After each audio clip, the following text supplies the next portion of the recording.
Good day, students. Today, we will learn more about on cash receipts journal. Since we are already familiar with the four types or four kinds of special journals, so now we'll focus first on how to entry the cash receipts journal. But first, let's know our objectives. The first one is that we need to understand how to use a cash receipts journal. Second is we have to practice recording transactions in a cash receipts journal. And lastly, we have to appreciate the importance of accuracy in financial records. Okay, to start with, let us review first what is a cash receipts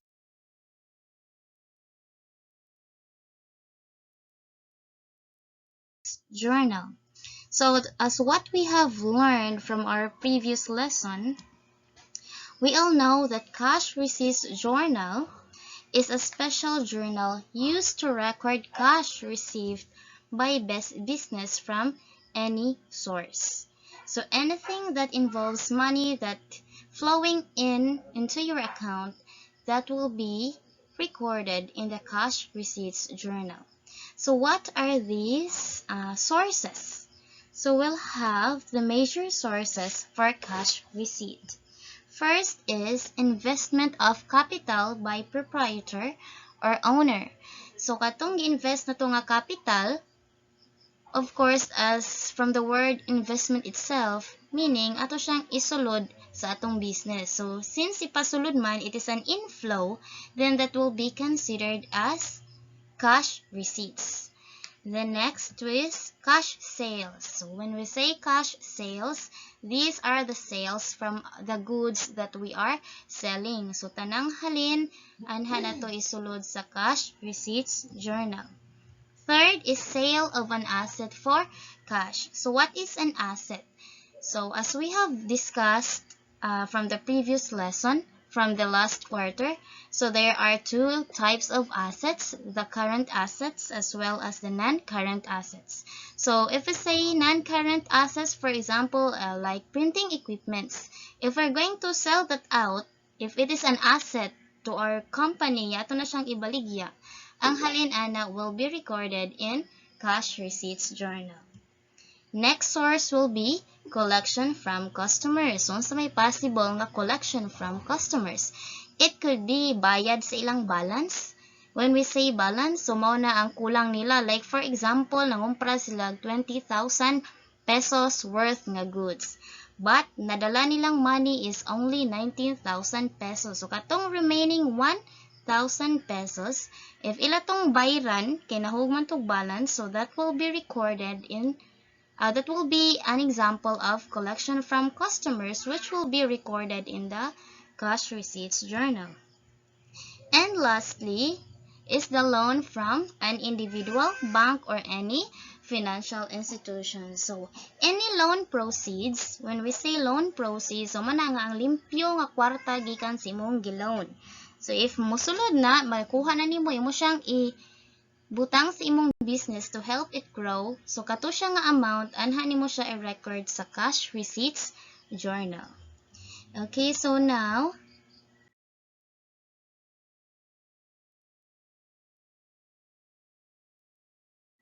without further ado, let's learn how to entry transactions on cash receipts journal. So here, in our template, now we will name our company as ABC Company.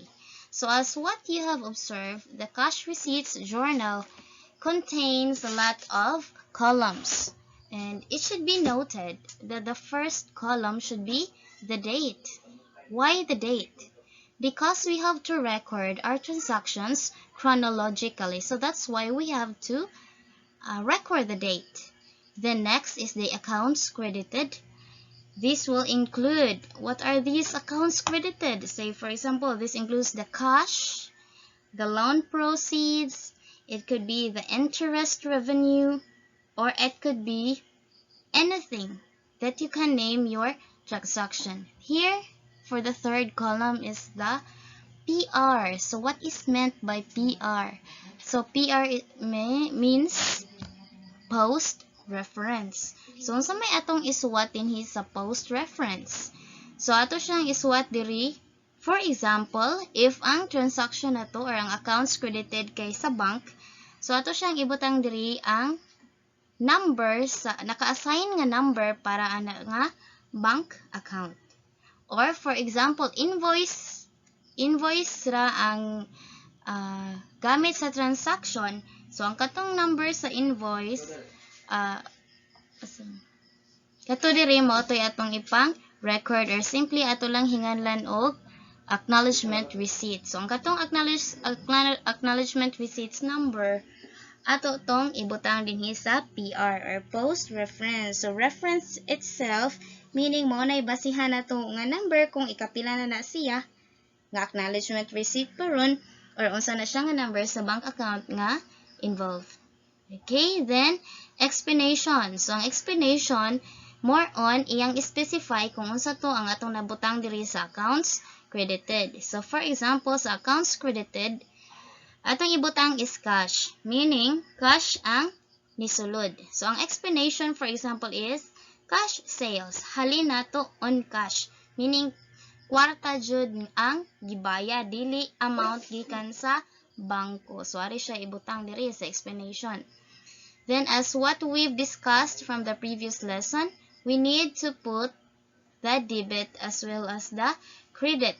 Why? Because in recording transactions in cash receipts journal, we have to make sure that the total amounts of the debit as well as the total amounts of the credit will be equal to make our accounts in balance. Okay, then for the other accounts, unsa may sulod sa other accounts? So mao ni siya ang mga accounts nga wala na mention diri sa credit part. So for example, naman ta diri accounts receivable. Nasad ang sales. When we say credit, meaning kaning amount is dawatono ni or halinuno ni nga amount. So pwede man nato i-appeal diri ang payables. So wala man siya na lista, pwede nato ang katong payables nga transaction or account atong isulod diri sa other accounts. Then ang last column kani COGS debit. So unsay meaning sa COGS? So ang COGS acronym for cost of goods sold. So cost of goods sold, no, as a review, so kato ni siyang amount, original amount sa katong mga goods nga nahalin nimo. For example, ang original nga amount sa imong baligya, like namaligya kag electric fan. So imong baligya is, ang original amount niya, imong kumpra niya is 1,200. Kanang 1,200 nga amount nimo sa pagkumpra mao na ang cost of goods sold. Kay of course, businessman ka or businesswoman, so di na nimo ibaligya og 1,200 imo na nang patubuan. So mo ni diri kani ibutang nimo siya ang katong oyang original price para matrack kung nakaginansya ba or wala ang imuhang business. So ngano naman sa ubos ang inventory as credit. So the same ni siya nga amount, kung unsay amount sa katong imong nahalin original amount, mao toy mahug nga debit at the same time mahug siya nga credit as part of inventory. Kay what if wa to nahalin? So katong amount 1,200 original nga amount sa inventory, credit to. Pero nahalin to siya, debit to. So mao ni nga double ang iyahang naka-entry diri debit and credit. Okay, so let's now start with some specific examples. Okay, first, we have to take note that we need to specify the year wherein we are recording that particular account. So, for example, this year, if karon ta naghimo ani nga cash receipts journal, of course, we are going to use 2024. Then, along sa row sa 2024, you should leave that empty. So, empty na because title raman ni siya mura siya bigger umbrella kay ari sa ubos ari nato i-specify kung unsa nga month sa year 2024 ta nag record sa ibutang nato recently karon April. So we start with April. Now, we'll consider that on April 1, naka-receive tag cash. So, sugod ta diri April 1, butangan nimo date nga 1. So, here is the situation. Say, for example, your business is merchandising. Then, for that date, April 1, you have received a cash sale or nahalinan ka worth 1,000 pesos imong halin. So, unsaon man na siya pag-record. Say, katong halin nimo ang gibayad sa customer is cash. Wala niya gipaagi og GCash, wala niya gipaagi bangko, as in cash yang gibayad. So, ang imuhang ibutang diri sa accounts credited is cash.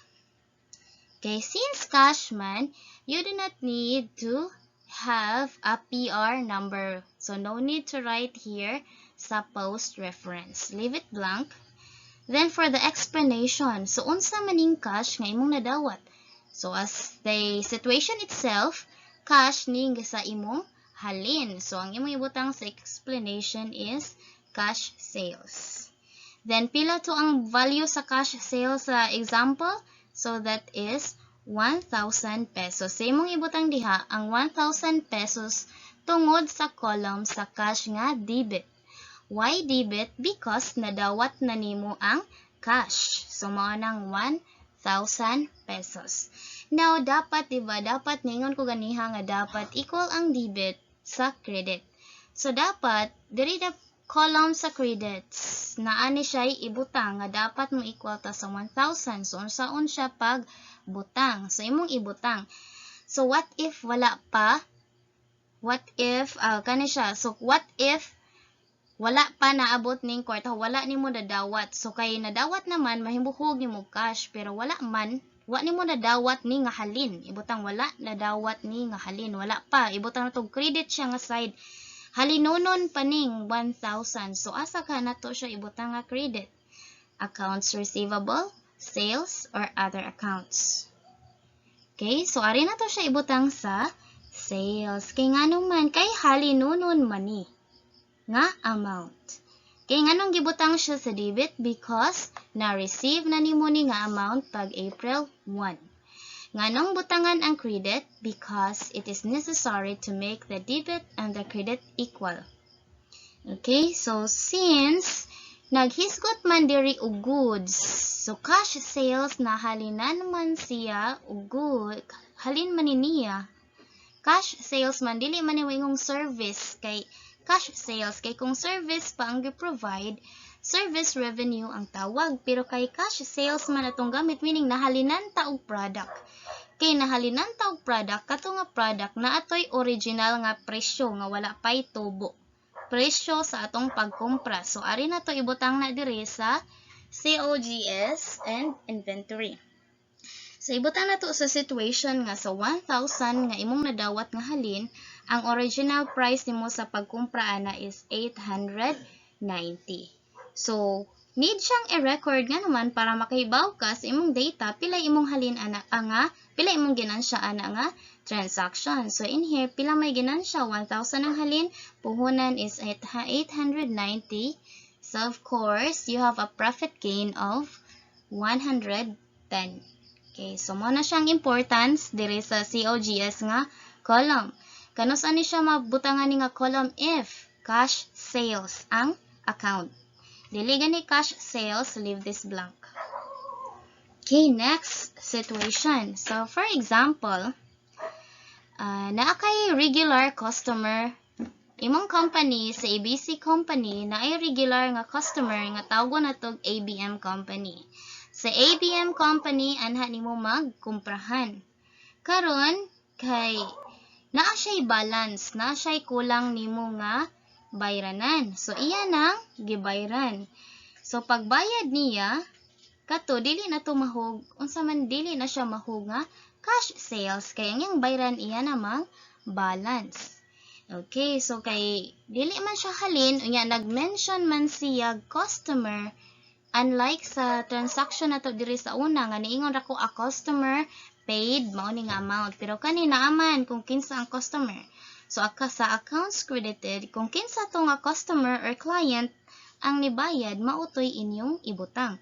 So sa situation nato nga ang imong regular client nga si ABM Company nibayad sa iyang balance nga 15,500.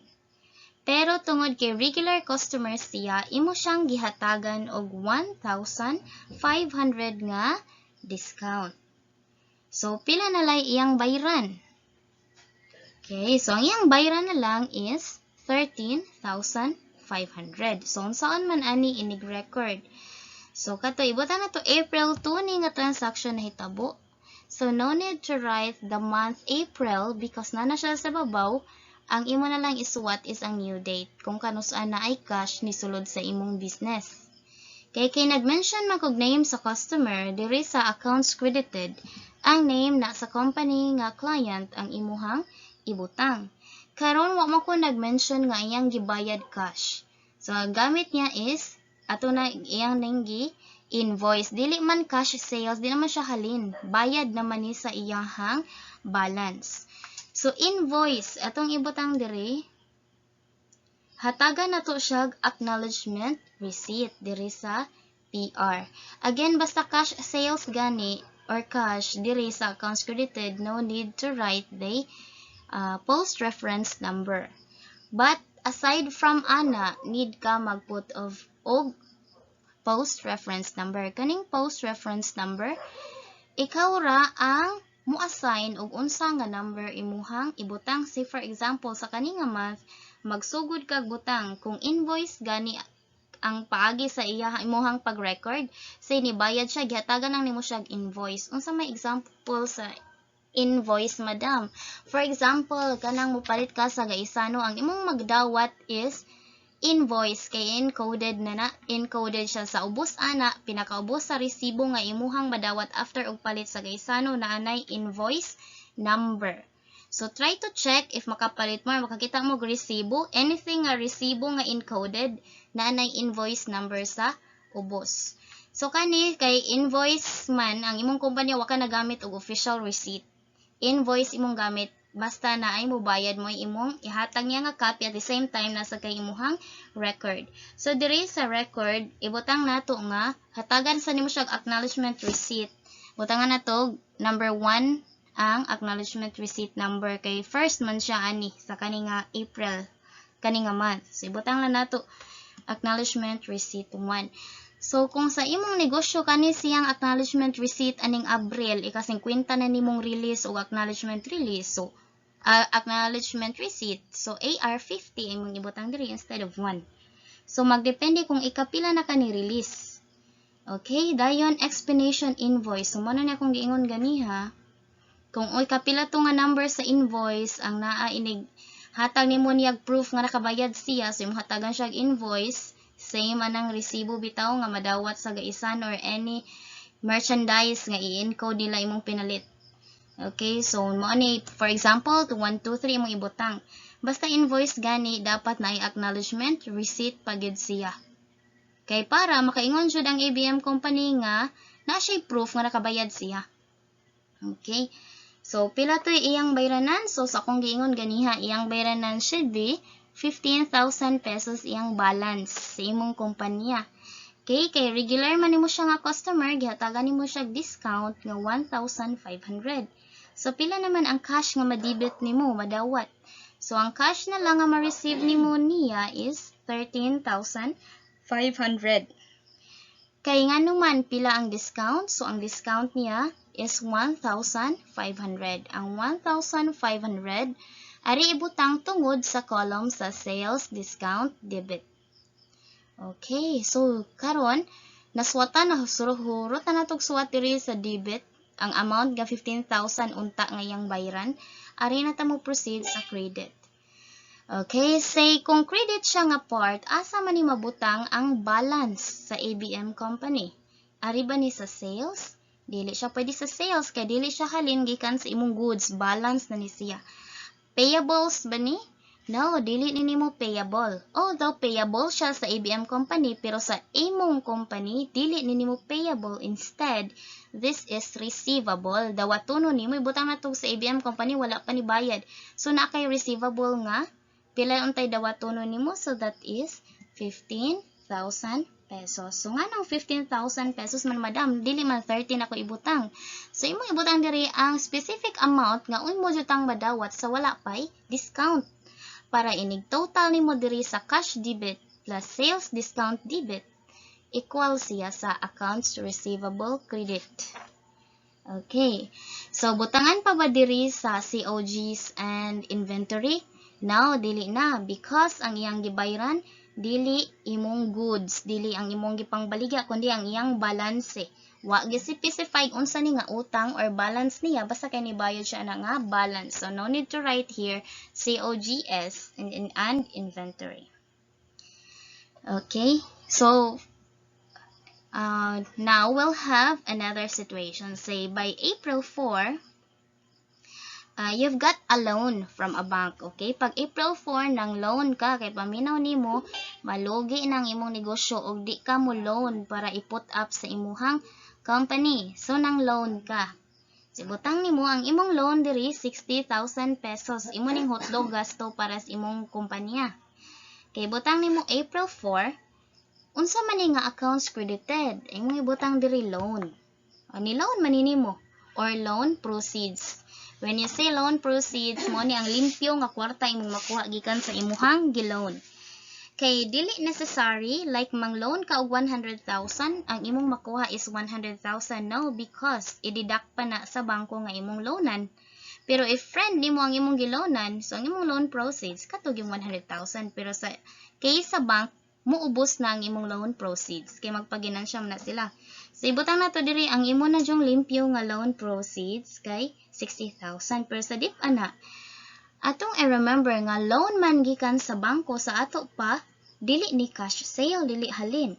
At the same time dili invoice, dili ikaw ang maghimo og invoice kay ikaw may nang loan. So unsa may ibutang diri sa PR? So imong ibutang sa PR kay number kani specific nga number bisag unsa ni siya nga number class, example running 409. Bisag unsa ni siya nga number basta imong gi-indicate nga kanang number ra nimo para sa bank account. For example, akong i-indicate para sa recording nako, akong i-indicate diri 005 para sa bank account. Okay, kung magawas ang akong transaction sa cash receipts nga about bank account, 005 akong gamiton diri. Pero in this case, sa example, ang gigamit ni ABC Company nga post-reference kung bank account ang involved kay 409.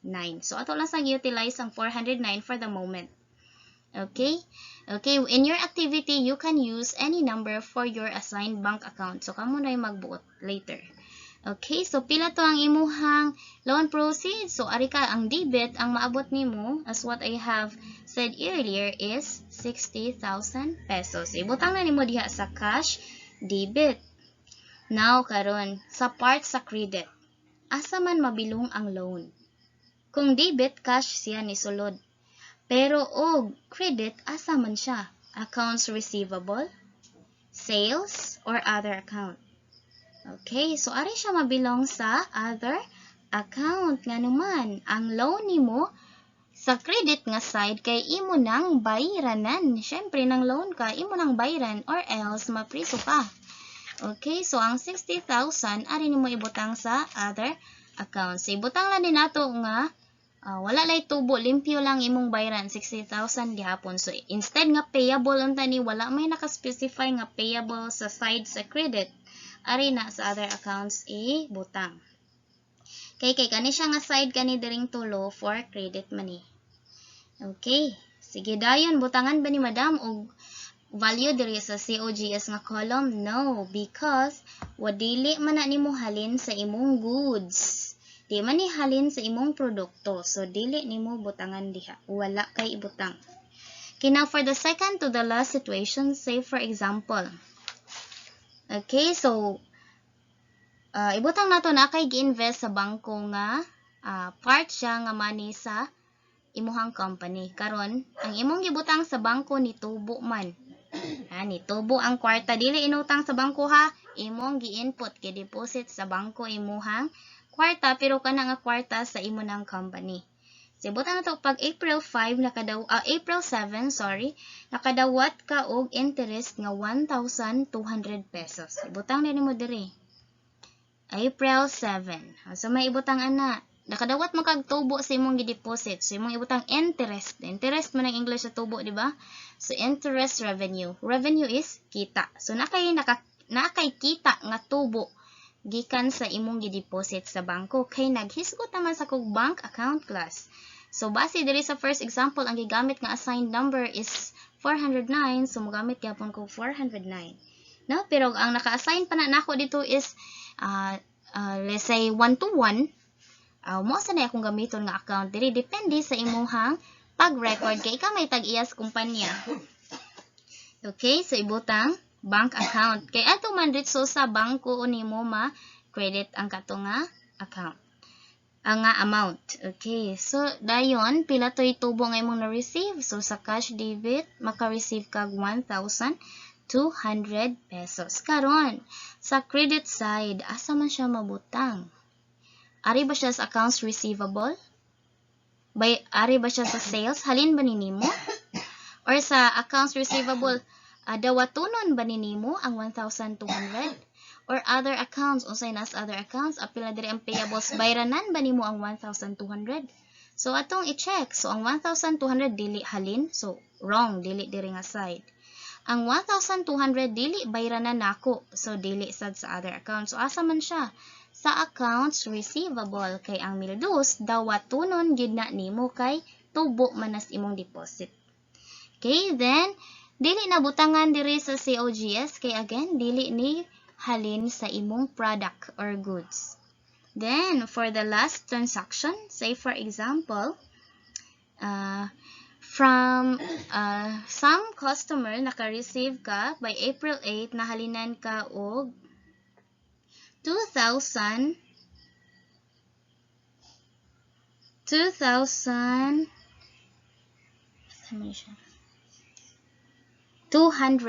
nahalinan kag 2,500 pesos pag April 8. Okay, nahalinan ka. Dili nimo regular nga customer kay wala man ni gi-mention kung kinsa nga customer. Kana nga halin, i-record lang nato as cash. Okay, iyang bayad nimo dili man through bank. Ditso man cash man, sibutag cash. Kay cash man, no need to put reference number here sa PR. Pwede ra wala.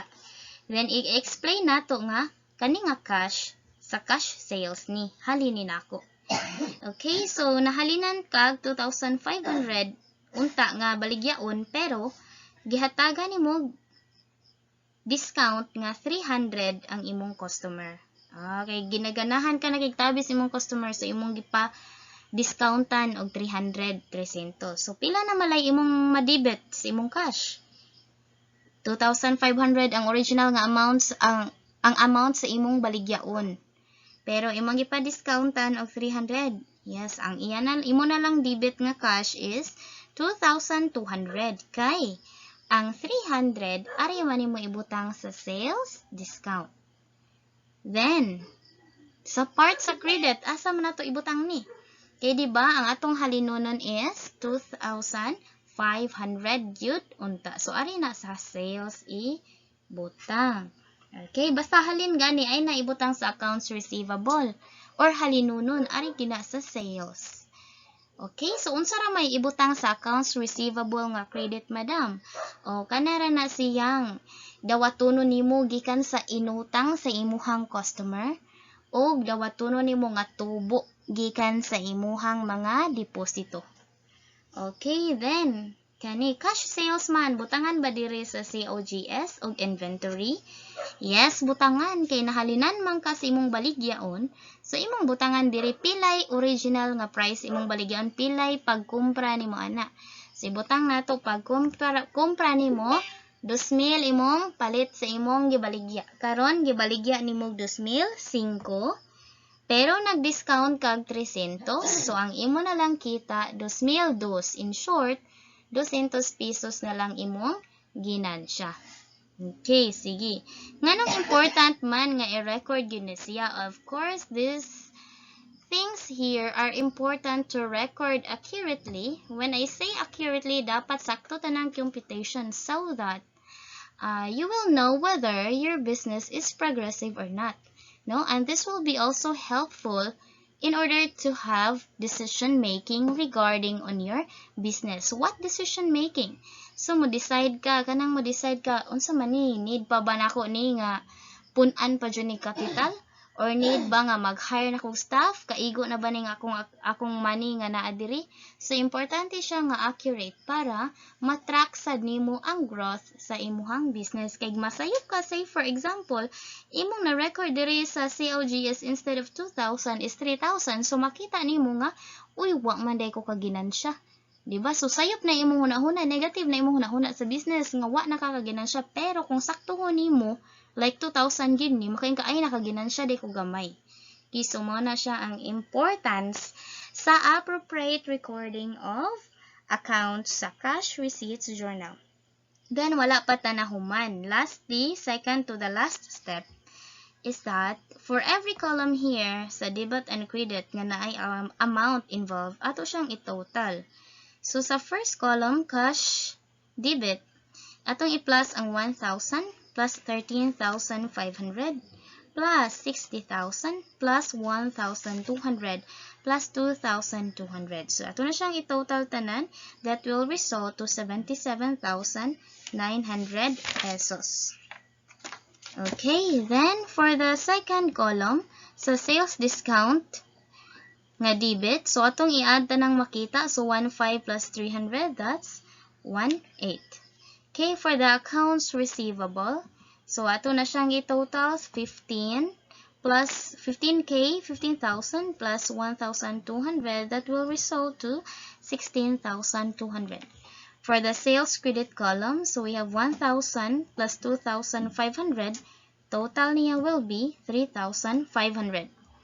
Then here for other accounts, only 60,000 pesos here. So of course the total will be also 60,000 pesos. Now for the last column, the COGS debit and inventory credit. So we have to add 890 plus 2,000. So you have 2,890.